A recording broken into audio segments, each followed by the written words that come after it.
नमस्कार विद्यार्थी मित्रांनो, कशा आहात सगळे? मजेत असाल, आनंदात असाल आणि सगळ्यात महत्त्वाचं म्हणजे अभ्यास करत असाल. मेकॅनिकल प्रॉपर्टीज ऑफ फ्लुइडच्या चॅप्टरमध्ये तुमचं परत एकदा स्वागत आहे. मेकॅनिकल प्रॉपर्टीज ऑफ फ्लुइड हा चॅप्टर अतिशय चांगल्या पद्धतीने आपण घेतोय. त्याचे लेक्चर्स तुम्हाला प्लेलिस्टमध्ये सापडतील. आज आपण नवीन आर्टिकल घेऊया, ते म्हणजे formation of drops and bubble, आणि त्यालाच जे आपण शेवटी इक्वेशन फाइंड आउट करणार आहे त्या इक्वेशनलाच Laplace law of spherical membrane असे संबोधलं जातं. मला एक प्रश्न पडला की हा जो ड्रॉप आहे किंवा बबल, ड्रॉप कसा असतो? भरीव असणार ड्रॉप, पाण्याचा थेंब असणार भरीव, आतमध्ये संपूर्ण स्पियर आहे तो. आणि हा बबल म्हणजे काय असतो? बुडबुड असतो, की त्याला पापुद्रा असतो त्या फ्लुइडचा आणि आतमध्ये एअर असते. समजलं? आता प्रश्न मला असा पडला की हा जो ड्रॉप आहे किंवा बबल आहे तो असा स्पेरिकलच का आहे? स्पेरिकल का आहे? तो वरून खाली येताना किंवा तो ट्रॅव्हल होताना, जर पावसाचा थेंब असेल, पावसाचा थेंब वरून खाली पडतो, तो वरून खाली पडताना तो कोलॅप्स का होत नाही? तो फुटत का नाही? त्याचे पार्ट का होत नाही? आणि तो येतो आणि सरळ आपल्या अंगावरती जमिनीवरती पडतो. हा प्रश्न सगळ्यांनाच पडला असेल आतापर्यंत, की स्पेरिकल ड्रॉप तो फुटत का नाही? वरून येतो पण फुटत का नाही? बबलला जेव्हा तुम्ही हात लावणार, तुम्ही एक्सटर्नल फोर्स अप्लाय करणार, तेव्हाच त्याचं प्रेशर रॅप्चर होतं आणि मग नंतर फुटतो, अदरवाईज तो फुटत नाही. किंवा एखाद्या ऑब्जेक्टला थटल्यानंतर तो फुटेल. बबल हळूहळू निघाल्या हळूहळू एखाद्या ऑब्जेक्टला थटला की मग रॅप्चर होणार, फुटणार किंवा कोलॅप्स होणार तो. मग हा जो प्रश्न पडलाय आपल्याला की बबल किंवा ड्रॉप हा कोलॅप्स का होत नाही, त्याच्या मागचं कारण हे ह्या आर्टिकलमध्ये आपण अभ्यासणार आहे. आणि त्याच्या मागचं कारण आहे की ज्या नंतर मी इक्वेशन फाइंड आउट केल्यानंतर सांगेनच तुम्हाला, की ते म्हणजे ह्या ठिकाणी रिझल्टंट ऑफ एक्सटर्नल प्रेशर, हे वाक्य अतिशय महत्वाचं, समजून सांगतो. Resultant of external pressure and surface tension is less than pressure inside. External pressure, समजा हा ड्रॉप असेल, ह्या ड्रॉपच्या एक्सटर्नल बाहेरचं प्रेशर आणि सरफेस टेन्शन, ह्या दोघांचा जो रिझल्टंट आहे, तो कसा असतो? तो इनसाइड प्रेशरच्या तुलनेत खूप कमी असतो, किंवा आतलं प्रेशर जास्त असतं. सारांश सांगण्याची गोष्ट म्हणजे ह्या ड्रॉपचं बबलचं सरफेस टेन्शन शिवाय बाहेरचं प्रेशर, ड्रॉपच्या बाहेरचं प्रेशर, ह्या दोघांच्या पेक्षा आतलं प्रेशर असतं जास्त, म्हणून तो ड्रॉप कोलॅप्स होत नाही, बबल फुटत नाही. हे त्याच्या मागचं साधं सोपं रिझन. आता काय करूया मग? आता आपण ह्याच्या मागचं मॅथमॅटिक्स शोधू, ह्याच्या मागचं गणितीय प्रक्रिया आहेत त्या अभ्यासूया. समजतंय? हे कारण त्याच्या मागचं आहे. हे स्टेटमेंट लिहून ठेवा. शेवटीला हे स्टेटमेंट तुम्हाला मी परत समजून सांगेन की कसं मॅथमॅटिकली हे बरोबर आहे. आलं सगळ्यांच्या? चला पुढे जाऊ आपण. आता हे पुसतो मी. फिजिक्स अभ्यासताना आपल्याला वरचेवर मॅथमॅटिक्सचा अभ्यास करावा लागतो. हे मॅथमॅटिक्स गरजेचं आहे अतिशय, बरोबर का? जिथं जिथं आपल्याला अडचणी आल्या तिथं आपल्या मतेला मॅथ्स धावून आलं. समजतंय? आता मी एक ड्रॉप घेतो की ज्याचा रेडियस आर आहे, त्याचं प्रेशर पी आय असं म्हणूया, आणि त्याचा एरिया, त्या ऑब्जेक्टचा एरिया A1 आहे असं अज्युम करू. बरोबर? प्रेशर पी आय म्हणजे इनसाइड प्रेशर, आतलं प्रेशर. आता त्याच्या बाहेरचं प्रेशर किती आहे? त्याच्या बाहेरचं प्रेशर आहे P0. बरोबर? आता काय करूया, आउटसाइडचं प्रेशर काउंट करण्यासाठी मी एक इमॅजिनरी स्पिअर बाहेर पण घेतो. अशा पद्धतीनं एक इमॅजिनरी स्पिअर पण घेतो, आणि ह्याचा जो आहे रेडियस तो डेल्टा आर, मूळच्या व्हॅल्यूपेक्षा डेल्टा आर न वाढला असं अज्युम करू. बरोबर? मग P0 हे झालं आउटसाइडचं प्रेशर, आउटसाइडचा एरिया A2 आहे, आणि आता मला प्रेशर आणि सरफेस टेन्शन ह्या दोघांच्या मध्ये रिलेशन मला शोधायचं. बरोबर? मग काय करूया? पहिल्यांदा असं करू, मला पहिल्यांदा एरिया A1 काढता येईल. बोला, एरिया A1 किती असतो? एरिया A1 स्पिअर आहे, मुळात किती येणार आहे? 4πr². Am I right? बरोबर आहे. चला आता A2 किती येईल? A2 4π आहे तसा. A2 म्हणजे ह्या बाहेरच्या जो काही स्पिअर घेतलाय आपण, त्या बाहेरच्या स्पिअरचा एरिया, मग आता बाहेरचा स्पिअर हा आहे, इथला पॉइंट आहे. Radius always measure from the centre of that sphere. मग सेंटर पासून हे अंतर किती आहे, तर सेंटर पासून हे अंतर आर आहे आणि त्याच्यामध्ये मी डेल्टा आर ड्रॉ केलाय. तर R plus delta R bracket square. समजतंय मित्रांनो? लक्षात ठेवा ही डायग्राम मुळात अशी आहे बरं का, अशी असणार आहे. हा आर असणार आणि इथं कुठेतरी असं असणार किंवा खूप कमी असणार. आर असा आणि डेल्टा आर असा. जर ही डायग्राम मी काढली असतं तुम्हाला लक्षात झालं नसतं. म्हणून काही मुलं असं म्हणतील की सर ह्या आर एवढंच तुम्ही बाहेर काढले, डेल्टा आर मुळात खूप कमी आहे, एवढा असणार कुठं इथं खूप कमी आहे, याच्यापेक्षा कमी. परंतु जर मी एवढा काढला छोटा तर आपल्याला डायग्राम समजणार नाही, कन्सेप्ट समजणार नाही, म्हणून डेलिबरेटली मी मोठा काढले. परंतु लक्षात आलं पाहिजे की डेल्टा आर आणि आर हे ह्यांची तुलना केली तर डेल्टा आर खूप छोटा बसेल. समजतंय? म्हणून डायग्राम बरोबर. चला आता थोडं सिम्प्लिफाय करू. सिम्प्लिफाय करा पुढं. किती असणार आहे तिथे, किती येणार आहे, A2 is equal to 4 pi A plus B bracket square. हा नियम वापरूया आपण, A plus B bracket square. काय येतं मग सांगा, इथं मॅथ्स मधला वेल नोन फॉर्म्युला आहे हा, ए स्क्वेअर प्लस 2AB प्लस बी स्क्वेअर असे व्हॅल्यू मिळेल. समजतंय? आर प्लस डेल्टा आर चा स्क्वेअर घ्यायचा. आर ला ए माना, डेल्टा आर ला बी माना आणि इक्वेशन सॉल्व्ह करा. म्हणजे किती येणार आहे, तर ए म्हणजे आर स्क्वेअर. बोला माझ्या बरोबर पटपट बोला. 2AB म्हणजे किती येणार आहे, 2R डेल्टा आर प्लस इथं किती येणार आहे, डेल्टा आर स्क्वेअर येणार, डेल्टा आर स्क्वेअर. समजतंय? सोपं आहे. आता ह्या 4 न आतमध्ये मल्टिप्लाय करूया म्हणजे A2 किती मिळणार, देअरफॉर A2 किती मिळेल बोला फटफट, 4 पाय आर स्क्वेअर प्लस 4 पाय ने ह्याला मल्टिप्लाय करू 8 pi R delta R plus ह्या 4 पाय ने ह्याला मल्टिप्लाय करू 4 पाय डेल्टा आर स्क्वेअर. अशा पद्धतीने इक्वेशन हे मिळेल. समजतंय? ठीक आहे. चला आता A2 चं इक्वेशन अजून सिम्प्लिफाय करता येतं आपल्याला. A2 चं इक्वेशन अजून सिम्प्लिफाय करता येतं. कसं? मुळात मी काय सांगितलंय, डेल्टा आर हा काय आहे, स्मॉल आहे.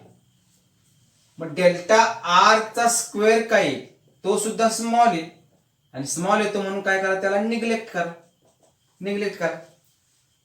बरेच वेळेला विद्यार्थी म्हणतात की सर आर ची व्हॅल्यू जी आहे ती स्मॉल आहे, परंतु त्याचा स्क्वेअर लार्ज येणार की मित्र सर, आणि मग स्मॉल आला म्हणून काय झालं, मग निग्लेक्टच का करायचं. शंका अगदी बरोबर आहे की स्क्वेअर घेतल्यानंतर व्हॅल्यू लार्ज येणार. परंतु मित्रांनो मी काय सांगितलंय, मी सांगितले डेल्टा आर ची व्हॅल्यू आर पेक्षा खूप लहान आहे. म्हणजे कदाचित जर आर 5 सेंटीमीटर असेल तर डेल्टा आर हा 0.1 सेंटीमीटर असेल किंवा MM मध्ये पण असेल. बरोबर. मग जर ह्याचा स्क्वेअर घेतला तर काय येतो, 0.01 येतो सेंटीमीटर स्क्वेअर आला. बरोबर का? म्हणजे आताच्या केसला स्क्वेअर घेतल्यामुळं व्हॅल्यू सुरुवातीच्या तुलनेत अजून कमी आली, म्हणून डेल्टा आर ला निग्लेक्ट करायचं. मग समजा असं म्हणलं की 5 प्लस 0.01 किती येतं मित्रांनो, 5.01 which is nearly equal to 5 असं आपण म्हणतो. बरोबर का? नियरली इक्वल टू 5 म्हणतो असतो. तुम्ही दिलेल्या व्हॅल्यूला कुणाबरोबर कम्पेअर करताय ह्याच्यावरून त्या व्हॅल्यूचं व्हॅल्युएशन होत असतं, मूल्य ठरत असतं.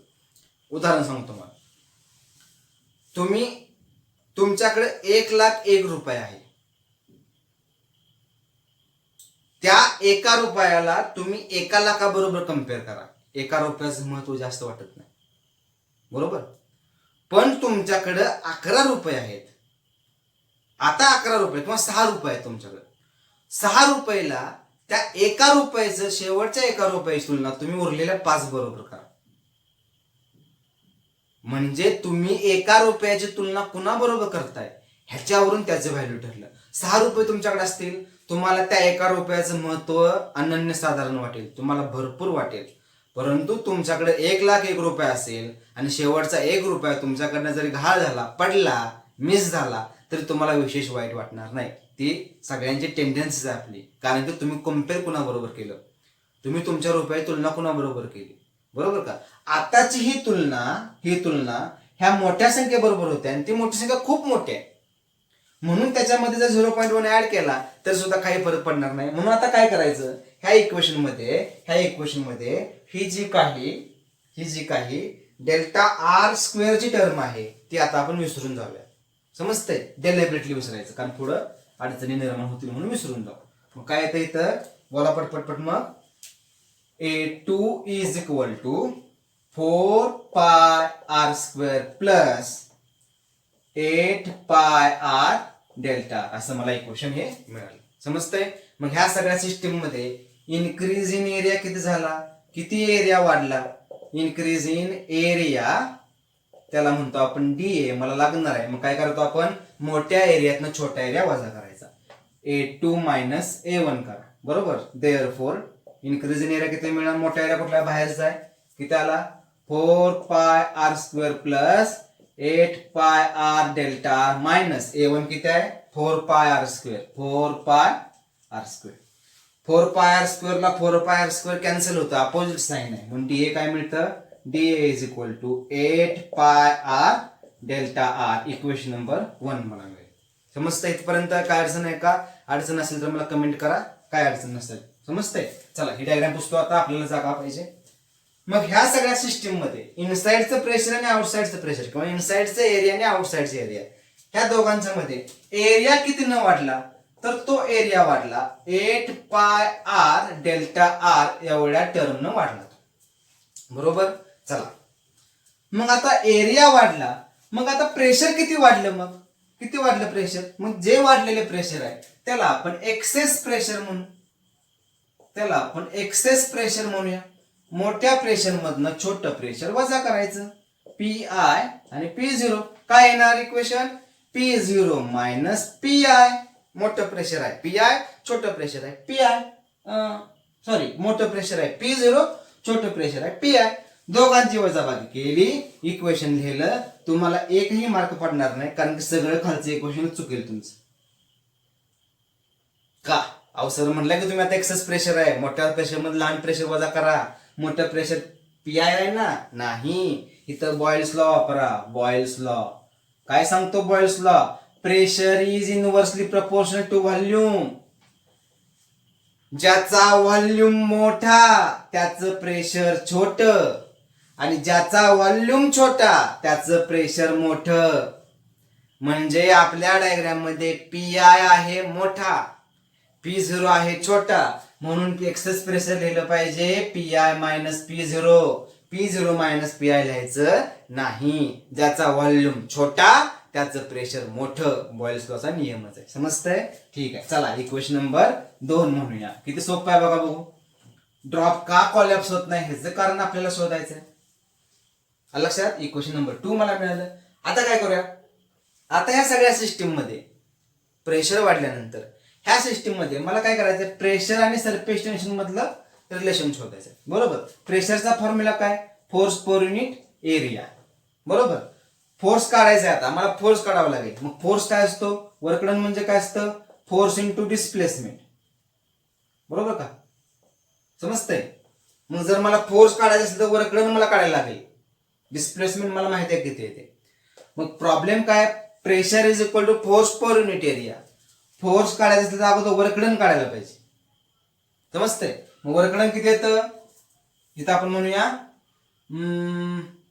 एक्सेस फोर्स म्हणून वाटलं तर, excess force is equal to किती असतो excess force, excess pressure into increase किंवा एरिया म्हणा, इंटू एरिया. अशा पद्धतीने मला एक इक्वेशन मिळेल. कसं आलं इक्वेशन, इथं बघा, pressure is equal to what, force per unit area. मग फोर्स काय येणार, प्रेशर इंटू एरिया मिळणार. इक्वेशन डोळ्यांच्या पुढे पाहिजेत आपल्या. मग काय आला, एक्सेस फोर्स किती आला, एक्सेस प्रेशर इंटू एरिया. बरोबर? एक्सेस फोर्स इथे लिहूया, एक्सेस फोर्स किती आहे, वाढलेला फोर्स, वाढलेलं प्रेशर किती आहे, पी आय मायनस P0. आणि एरिया कुणाचा घ्यायचा, ज्याच्यावरती फोर्स लावला आपण स्मॉल वरती फोर्स लावला होता, नंतर तो एक्सपांड झाला, म्हणून स्मॉलचा एरिया किती असतो, 4 पाय आर स्क्वेअर असतो. इक्वेशन नंबर 3 मला मिळेल. समजतंय का? इक्वेशन 3. इथं आपण जरा ह्याला मध्ये वेगळेपणा करू, म्हणजे तुमचं काय होईल, अजून लक्षात येईल. समजतंय. चला आता काय करायचं, आता वर्कडन काढू. वर्कडन, मग वर्कडन किती येणार मित्रांनो? वर्कडनचा फॉर्म्युला काय? वर्कडन म्हणजे फोर्स इंटू डिस्प्लेसमेंट. म्हणजे काय येणार आहे? Force, excess force into displacement. Excess force किती आला? Equation number 3, P I minus P zero 4 pi R square. आणि वर्कडन किती म्हणूया? डीडब्ल्यू म्हणूया. स्मॉल फोर्स आहे, स्मॉल प्रेशर आहे किंवा इन्क्रीज इन प्रेशर स्मॉल आहे, म्हणून वर्कडन पण किती पाहिजे? स्मॉल काढायचं. आणि डिस्प्लेसमेंट किती घ्यायचं मित्रांनो? बोला. पहिला ड्रॉप कुठे होता? हिथं होता. त्याचा रेडियस किती आहे? आर आहे. आणि रेडियस काय झाला? वाढला. म्हणजे ड्रॉप मोठा झाला, बरोबर का? एरिया किती, रेडियस कितीनं वाढला? तर डेल्टा आर न वाढला. डिस्प्लेसमेंट किती झालं? डेल्टा आर डिस्प्लेसमेंट झालं, बरोबर. म्हणजे डिस्प्लेसमेंट किती लिहायला पाहिजे? डेल्टा आर लिहायला पाहिजे. समजलं का? परत सांगू का? चला परत सांगतो. हे समजलं सगळ्यांना? हे तर समजलं. Excess pressure P I minus P zero, बरोबर. एक्सेस फोर्स कसा काढला? प्रेशर म्हणजे काय? Force per unit area. तिरकस गुणाकार केल्यानंतर फोर्स काय मिळणार? Pressure into area. म्हणून एक्सेस फोर्स म्हणजे काय मिळणार? Access pressure into area. Area कुठला घ्यायचा? ज्याच्यावरती आपण फोर्स लावलाय. मूळच्या ड्रॉप वरती फोर्स लावला होता, म्हणून 4 पाय आर स्क्वेअर घेतलं. इक्वेशन नंबर 3 मला मिळालं. Doubt clear? 100% क्लिअर. आता वर्कडन, वर्कडनचा फॉर्म्युला काय असतो? वर्कडन म्हणजे फोर्स इंटू डिस्प्लेसमेंट. म्हणून इन्क्रीज इन वर्कडन किंवा change in work done is equal to excess force multiply by displacement. So DW is equal to P I minus P zero 4 pi R square. वर्स काढले 23 मध्ये. Displacement कुठलं सांगितलं? Drop, छोटा drop, त्याच्यामध्ये delta R ची भर पडली, ते झालं डिस्प्लेसमेंट. म्हणून डेल्टा आर इक्वेशन नंबर 4 मला मिळालं. समजतंय? चला ह्याला आपण सेपरेशन करू. क्यूब. चला हे झालं, इक्वेशन 4 मिळालं. आता एक नेहमीच इक्वेशन वर्कडनचं. Work done is equal to what? Work done is equal to surface tension into increase in area. Relation between potential energy किंवा सरफेस एनर्जी आणि सरफेस टेन्शन. आय बटन वरती मी काय करतो? व्हिडिओची लिंक प्रोव्हाइड करतो. आपलं झालंय. DW is equal to T into DA. Equation number किती म्हणा? 5 म्हणा, बरोबर का? इक्वेशन 5 म्हणा. आता equation putting equation 1 in equation 5. Equation 1 equation 5 मध्ये ठेवा, कारण डीएच व्हॅल्यू इक्वेशन 5 मध्ये 1 मध्ये दिलेली आहे आपल्याला, बरोबर. म्हणजे काय मिळतं? DW is equal to T into DA किती आहे मित्रांनो? 8 pi R delta R. Equation 6 म्हणूया. आता आलं सगळ्यांच्या? समजते का? अतिशय चांगले आपण समजून सांगतोय, बरोबर. इक्वेशन 1 इक्वेशन 5 मध्ये इक्वेशन 6 मिळतं, बरोबर. चला आता पुढं. आता हे पुस्तक सगळ्यांनी लिहून घेतलं. तुम्ही लिहून घेतलं नसेल तर व्हिडिओ पॉज करा आणि लिहून घ्या. तुम्ही असं खाली रेषा वळायची काही गरज नाही.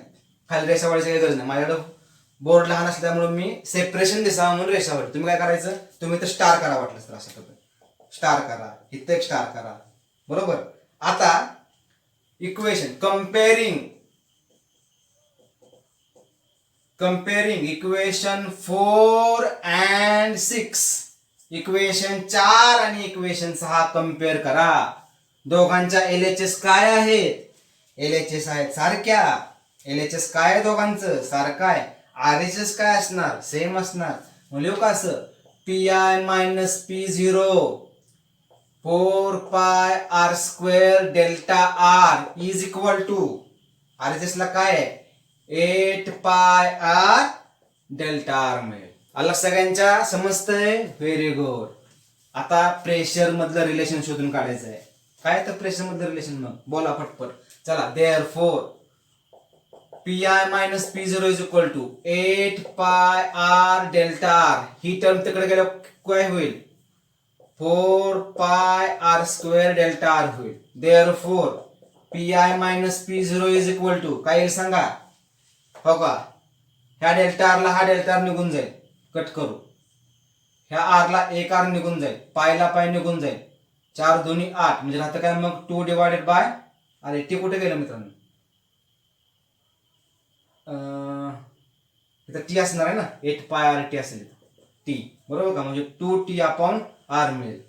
चेक करा. आता पुसलंय मी, पण 100% इथं टीच आहे. हाय बरोबर. म्हणजे 8 pi R delta R T मला मिळेल. मग सगळ्या गोष्टी कॅन्सल झाल्या, राहतं काय 2t डिवायडेड बाय r राहतं, 2t डिवायडेड बाय r राहतं, बरोबर. So this is the excess pressure in that spherical drop. This is the case of spherical drop, बरोबर. स्पेरिकल ड्रॉपची ही केस आहे. समजा इक्वेशन रिअरेंज केलं तर काय मिळतं बघा तुम्हाला, P I is equal to 2t minus r plus p0 मिळतं, बरोबर. मग मगाशी मी काय सांगितलं होतं सुरुवातीलाच, की तो ड्रॉप कोलॅप्स का होत नाही, का फुटत नाही, का तुटत नाही. कारण काय म्हणतो आपण तिथं म्हणलं होतं का मी, रिझल्टंट म्हणजे बेरीज केली, resultant of external pressure and surface tension is less than inside pressure असं म्हणलं होतं बघा आपण. म्हणजे सांगायचा भाग काय होता, इनसाइड प्रेशर काय आहे, जास्त आहे. इथं बघा इनसाइड प्रेशर कसं आहे, एका बाजूला इनसाइड प्रेशर आहे आणि दुसऱ्या दोन बाजूला आउटसाइड प्रेशर सरफेस टेन्शन आहे, बरोबर. म्हणजे यातला मोठा कुठला असला पी आय. म्हणजे पी आय किती आहे, P0 मध्ये सरफेस टेन्शन तुम्ही ऍड करता तेव्हा पी आय मिळतं. म्हणजे तुलनेनं P0 काय झालं मित्रांनो, P0 कमी झालं. डाऊट आहे का, क्लिअर, अतिशय सोपं आहे, समजतंय. टेक्स्ट बुक मध्ये दिलेलं नाही, मी सांगतोय, समजून सांगतोय इक्वेशन कसं रिअरेंज केलं. P0 तिकडचं RHS ला आणल्यानंतर ते प्लस होतं. ह्याचा अर्थ झाला की जर तुम्ही LHS आणि RHS ला बॅलन्स करत होता तेव्हा ह्या P0 मध्ये ही टर्म ऍड केली. ह्याचा अर्थ असा झाला की P0 हे मोठा आहे, सॉरी PI P0 पेक्षा मोठा आहे आणि ऍज वेल ऍज PI सरफेस टेन्शन पेक्षा सुद्धा मोठा आहे. तो ड्रॉप कोलॅप्स न होण्याच्या मागचं कारण, आबावतांना पावसाचा सीझन चालू आहे, जेव्हा वरून थेंब खाली पडतात ते ड्रॉप फुटत नाहीत, कारण की त्याच्या आतलं प्रेशर जास्त असतं कम्पेअर्ड टू आउटर प्रेशर. समजतंय, ठीक आहे, चांगल्या पण समजतंय. लाईक करा समजत असेल तर. आता हे झालं स्पेरिकल ड्रॉपचं. आता आपण घेऊया इक्वेशन, आता मी पुढचं लिहित नाही. PI minus P0 is equal to मिळणार 4t upon r, 4t upon r मिळणार. समजतंय. 2 न मल्टिप्लाय केलं का, 2 न का मल्टिप्लाय केलं, कारण बबलला किती सरफेस असतात, 2 असतात, एक आतला आणि एक बाहेरचा. 2 सरफेस म्हणून 2 सरफेस टेन्शन म्हणून मल्टिप्लाय बाय 2 करायचं.